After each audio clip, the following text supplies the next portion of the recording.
Hi friends, welcome to Meena's menu. இன்றைக்கி புதன் பிரதோஷங்க. இன்றைக்கி நம்ம நாயன்மார்கள் வரிசையில் பார்க்க போகிற நாயன்மார் காரி நாயனார். அவரை பற்றி தான் நம்ம தெரிஞ்சுக்க போகிறோம். வாங்க, முதல்ல ஒரு சிவபெருமான் பாடலோடு ஆரம்பிச்சிடலாங்க. சித்தமெல்லாம் எனக்கு சிவமயமே இறைவா, சித்தமெல்லாம் எனக்கு சிவமயமே, உன்னை சேவித்த கரங்களுக்கு இல்லை பயமே, சித்தமெல்லாம் எனக்கு சிவமயமே. அத்தன் இல்லாமல் ஒரு அம்மை இல்லை, அத்தன் இல்லாமல் ஒரு அம்மை இல்லை, அந்த அம்மை இல்லாமல் இந்த பிள்ளை இல்லை, அந்த அம்மை இல்லாமல் இந்த பிள்ளை இல்லை, சித்தமெல்லாம் எனக்கு சிவமயமே, உன்னை சேவித்த கரங்களுக்கு இல்லை பயமே, சித்தமெல்லாம் எனக்கு சிவமயமே. பக்தி பெருக்கில் எந்தன் ஊனுருக, அந்த பரவசத்தில் உள்ளே உயிர் உருக, பக்தி பெருக்கில் எந்தன் ஊனுருக, அந்த பரவசத்தில் உள்ளே உயிர் உருக, சக்தியெல்லாம் திரண்டு சிவம் பெருக, சக்தியெல்லாம் திரண்டு சிவம் பெருக, எந்தன் சந்ததியே உந்தனுக்கு அடிபணிய இறைவா, சித்தமெல்லாம் எனக்கு சிவமயமே, உன்னை சேவித்த கரங்களுக்கு இல்லை பயமே, சித்தமெல்லாம் எனக்கு சிவமயமே. கண்ணை திறந்து வைத்த கருப்பொருளே, கோவில் கதவை திறந்தழைத்த திருவருளே, வெண்ணை நல்லூர் உறையும் அருட்கடலே, வெண்ணை நல்லூர் உறையும் அருட்கடலே, வந்து என்னை என்றும் ஆளுகின்ற பரம்பொருளே இறைவா, சித்தமெல்லாம் எனக்கு சிவமயமே, உன்னை சேவித்த கரங்களுக்கு இல்லை பயமே, சித்தமெல்லாம் எனக்கு சிவமயமே இறைவா. காரி நாயனார் என்பவர் சைவ சமயத்தவர்களால் பெரிதும் மதிக்கப்படும் 63 நாயன்மார்களில் ஒருவராவார். வேதியர்கள் நிறைந்து வாழ்கின்ற வளம் மிக்க திருக்கடவூர் என்னும் பதியில் காரியார் என்பவர் தோன்றினார். இவர் புலமை மிக்க சிவனடியார். ஆதலால் தமிழை நன்கு ஆராய்ந்தறிந்து கவிப்பாடும் ஆற்றலையும் பெற்றிருந்தார். திருக்கடையூர், திருக்கடையூர்னாலே நம்மளுக்கு அமிர்தகடேஸ்வரர் அபிராமி அம்மன் கோவில் தாங்க ஞாபகம் வரும். இந்த திருக்கடையூரில் என்னென்ன சிறப்புகள் இருக்குது தெரியுமா? சம்பந்தர், அப்பர், சுந்தரர் ஆகிய மூவராலும் தேவார பாடல் பெற்ற தலங்களில் காவிரி தென்கரை தலங்களில் 47வது சிவத்தலமாகும். அமிர்தமே லிங்கமாக அமைந்துள்ளதாக கூறப்படுகிறது. அட்ட வீரட்ட தலங்களில் ஒன்றான இது குங்குளிக்கல நாயனார், காரி நாயனார் வாழ்ந்த தலம் என்றும் போற்றப்படுகிறது. மேலும் அபிராமி அந்தாதி பாடப்பட்டதும் இத்தலத்திலேயே ஆகும். இத்தலத்தில் இறைவன் மார்க்கண்டேயருக்காக யமனை உதைத்தருளினார் என்பது தொன்நம்பிக்கை. இங்கு மணிவிழா, பவள விழா, சதாபிஷேகம் ஆகிய விழாக்களை பக்தர்கள் கொண்டாடி வருகின்றனர். மேலும் தை அமாவாசை திதியை அம்பிகையின் முக அழகை தரிசித்து கொண்டிருந்த அபிராமி பட்டர் பௌர்ணமி என்று தவறாக சரபோஜி மன்னரிடம் சொல்ல, அதனால் கோபமுற்ற மன்னரிடமிருந்து காக்கும்படி அபிராமி அந்தாதி பாடி அமாவாசையை பௌர்ணமியாக மன்னருக்கு மாற்றி காட்டிய அற்புதம் நிகழ்ந்த தலம். இத்துணை சிறப்புகளையும் பெற்ற திருக்கடையூரில் தோன்றிய காரி நாயனார் சிவபெருமானை சிந்தையில் இருத்தி எந்நேரமும் போற்றி துதித்திடுவார். அவரது நாவில் சரஸ்வதி குடியிருந்தாள். அதனால் காரிக்கோவை என்னும் தமிழ் நூலினையும் இயற்றினார். அப்பெருமையினை உணர்ந்த மூவேந்தர்களின் நட்பினையும் பெற்றார். இவருடைய தமிழ் புலமையினில் மகிழ்வுற்ற மூவேந்தர்களும் எண்ணற்ற பொன்னும் பொருளும் பரிசாக இவருக்கு கொடுத்து சிறப்பித்தனர். பொன்னும் பொருளுடன் திருக்கடவூர் திரும்பிய காரி நாயனார் சிவன் கோவில்களை புதுப்பித்தும் பல சிவாலயங்களை கட்டி கும்பாபிஷேகம் செய்தும் சிவஞான கொழுந்தாக திகழ்ந்தார். மேலும் தம்மை நாடி வரும் சிவனடியார்களுக்கெல்லாம் அன்புடன் வரவேற்று அமுதளித்து பெரும் நிதிகளையும் கொடுத்தனுப்பி அகம் மகிழ்வார். இவை யாவும் சிவபெருமானுக்கு செய்யும் திருத்தொண்டாகவே நினைத்து தாம் பெற்ற பேறு என எண்ணுவார்.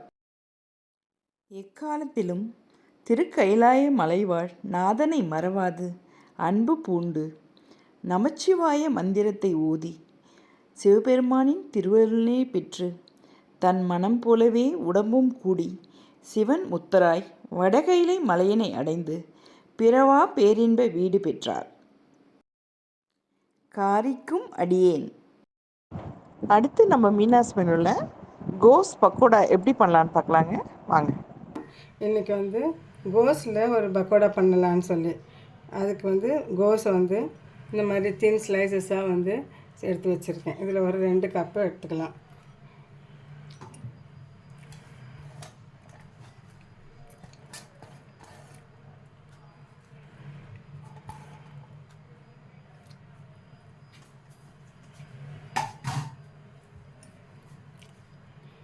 அப்புறம் கொஞ்சம் மஞ்சப்பொடி, கொஞ்சம் மிளகாப்பொடி, சாம்பார் பொடி தான் போட்டிருக்கேன், கொஞ்சம் சோம்பு, கொஞ்சம் உப்பு,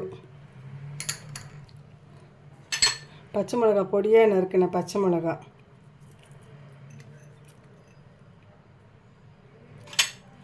இஞ்சி கொஞ்சம் ஒரு ஸ்பூன் திருகி வச்சுருக்கேன்,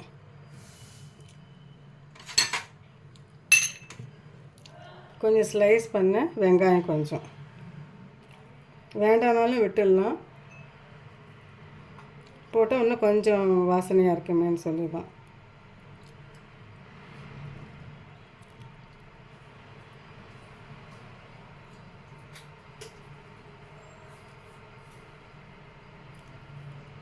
ஒரு சிட்டிகை பெருங்காயம்,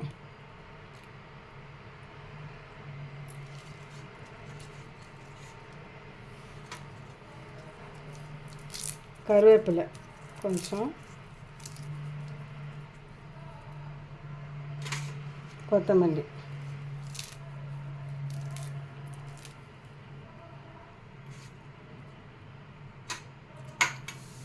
இதெல்லாம் போட்டு கொஞ்சம் மிக்ஸ் பண்ணிக்கலாம்.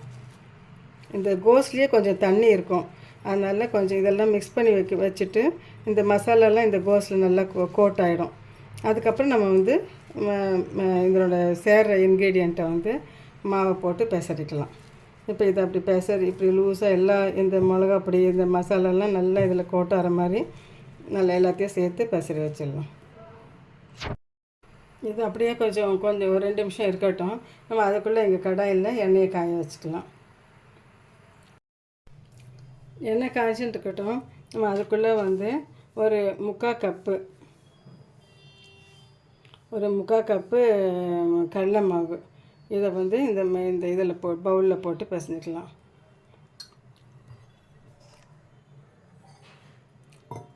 அப்புறம் ஒரு 1/4 கப்பு அரிசி மாவு,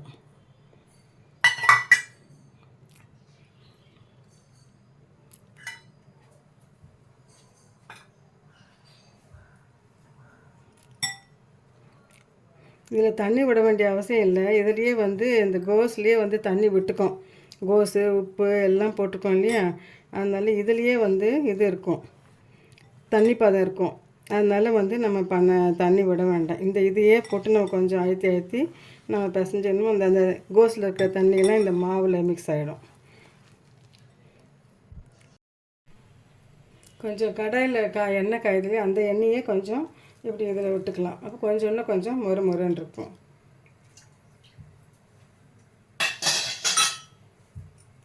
விட்டுட்டு இதை பிசைஞ்சிக்கலாம். இதில் கார்ன்ஃப்ளவர் மாவு வேணாலும் ஆட் பண்ணிக்கலாம், இப்படி இல்லைனாலும் இதுவே கூட போதும். இதை வந்து கொஞ்சம் பக்கோடா மாதிரி கிள்ளி விட்டுறேன். எண்ணெய் காஞ்சிடுச்சு.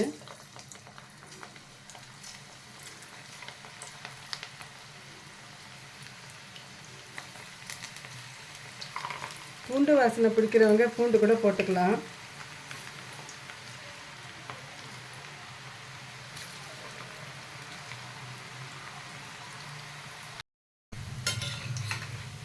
தீயை மீடியம் ஃப்ளேமில் வச்சுக்கோங்க. வெங்காயம் வேண்டான்றவங்க வெறும் கோஸில் கூட பண்ணிக்கலாம்.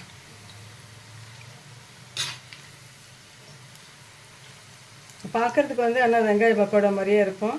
நல்ல மற்ற திங்ஸ் எல்லாம் போடுறதுனால கொஞ்சம் மழை நாளில் சாப்பிட்றதுக்கு, திடீர்னு விருந்தாளிங்க வந்துட்டாங்க, வெங்காயம் இல்லையான்னு கூட வெறும் வெஜிடபிள் இந்த கோஸ் மாத்திரம் இருந்தால் கூட நம்ம செஞ்சு சாப்பிட்லாம். இன்னும் கொஞ்சம் போட்டுறேன்.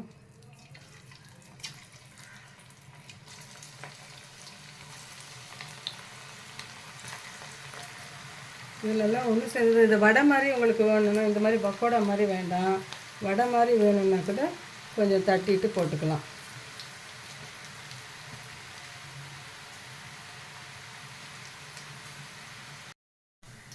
பார்க்குறதுக்கு மொறுன்னு வெங்காய பக்கோடா மாதிரியே இருக்குது. டேஸ்ட்டும் அதே மாதிரி தான் இருக்குது.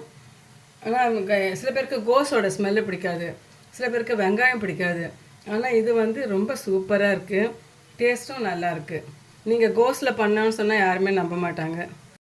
அதே மாவையே கொஞ்சம் வடை மாதிரி தட்டி போடுறேன்.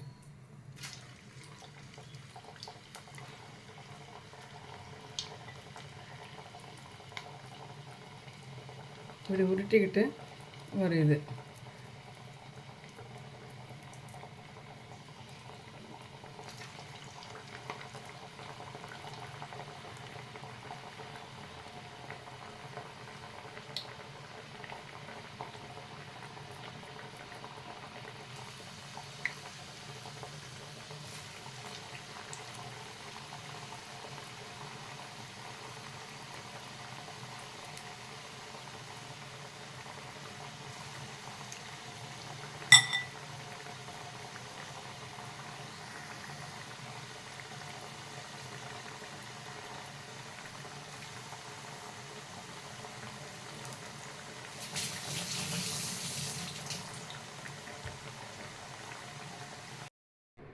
இந்த பக்கோடா ரொம்ப கிறிஸ்பியாக இருக்குது.